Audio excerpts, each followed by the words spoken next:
First up, Jeff in Fortson, Georgia. What are the chances Missouri three-peats in the East? They're slim to none, but if you ask me to give you a percentage, I'd say maybe 10, 15% at the most.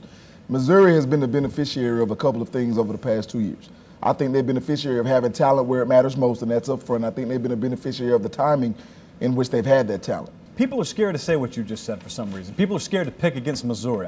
10 to 15% max sounds about right to me, maybe 10% max. Yeah. People are scared to pick against Missouri because I guess they're afraid of history repeating itself. Keep in mind, the last 2 years, they've gone to Atlanta, and it's great, by the way. It's not hating on the program at all. They've overachieved as a program, but they played two teams in conference that finished with winning records in conference the last 2 years. And make no mistake about it, that talent level is severely down this year, not only on the defensive line where they've really made their money, and they lost who would have been their best defensive lineman this year in the spring, and Harold Brantley. Wide receiver has been one of the most underrated position units in the SEC at Missouri, and they are completely obliterated. They have no proven depth whatsoever there, and to compound matters more, they've dealt with injuries there. So 10 to 15%, absolutely. But then he heard a lot of people question him, and he heard a lot of people doubt him, and the season ended on the worst of notes, sans the bowl win, of course. And so now you've got a guy that may be rejuvenated. You've got a guy, when you listen to him talk, at least, when you listen to reports come out of Columbia from practice, at least, they talk about a guy that they haven't seen fire from to this degree since the early days that he was there. You have no way of knowing how that offseason talk may have impacted him.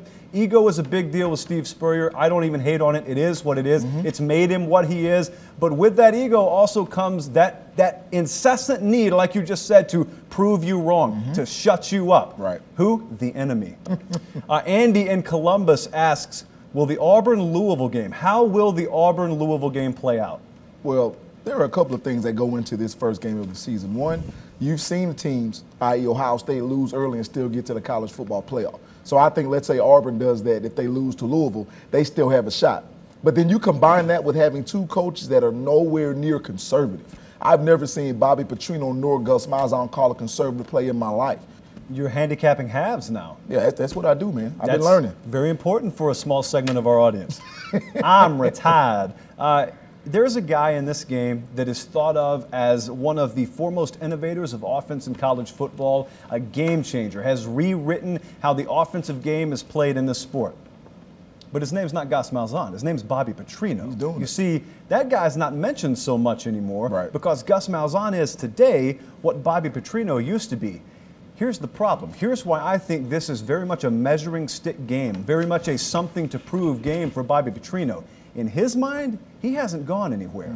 Thoughts on Ricky Town to Arkansas? We had talked about this all week. Ricky Town, true freshman, goes into Southern Cal, five-star quarterback, doesn't like the way things are shaking out there, says, see ya, deuces, and he transfers. And he's out of there before he ever plays a game. He'll have to sit out a year, but today he announced he will enroll at Arkansas. He'll be eligible starting next year, if he makes it that long. Your thoughts, Mr. Rivers? One, I want to know how his mindset and his maturation process comes along. A lot of the things that the coaches at USC said are their opinion. I want to see if that comes to fruition and what type of guy he is in that program, being able to learn without playing. But secondly, what does this do to Arkansas as a team from an offensive standpoint? And I'm asking that because you remember when Ryan Mallett transferred from Michigan and went to Arkansas, they opened it up because it was built around his talents. Then you had Tyler Wilson come in. He set records at Arkansas. He said, when everyone else was beating the drum for, oh man, let's hope this kid lands at Florida, McElwain will have his guy, J.C. Sherbert said it could be a case where you might want to miss on this one if you're a Florida fan, because while it may look good, get all those stars fall in your lap today with one guy, it could be a situation of you getting an overrated kid, so that's strike one. Strike two would be it keeps you from recruiting who could be your potential future quarterback. But from a big picture, from a broad scope, I want to know why things happened 2 or 3 years ago and they just now come to a head. Head coaches of major college football programs are not paid to foster a safe environment on a university campus. They're paid to win. You would hope the latter falls in line with the former. That's what you would hope, but it's not always the case. Art Briles did something here many coaches have done before, and that's taken a guy with violent offenses in his past and give him a second chance. And let's not kid ourselves, the second chance is not because he hopes to right the individual, it's because he hopes to win football games, and that kid can help him do that. The cover-up here appears to be a lot worse than the actual crime, no pun intended. The cover-up involves Baylor trying to play. We didn't know. How could we have known? And they probably went 1 or 2 steps too far there, because Chris Peterson, former Boise State coach, now at Washington, goes on record today saying, you absolutely knew. you knew because we told you. Art Briles, you knew because I told you. Cover up, always way worse than the offense. This will probably only get uglier, worst possible time of year as well. Which teams are you most unsure of right now? You know, of course, you can go Arkansas and Tennessee. Arkansas takes a big hit with the running back Williams, but I'm not gonna crown them as contenders if you give crowns for that. So, Auburn is, and you really could pick anybody. I mean, of the teams that you just mentioned, but because Auburn is getting all this national hype, I'm not necessarily feeling all that national hype. They don't have an identity to beat the best teams in this conference right now. It's so funny when Manziel was there. It's so funny last year, everyone got fooled. Almost everyone got fooled first game of the season. Here's what people, it's a highlight culture, it's a highlight mentality.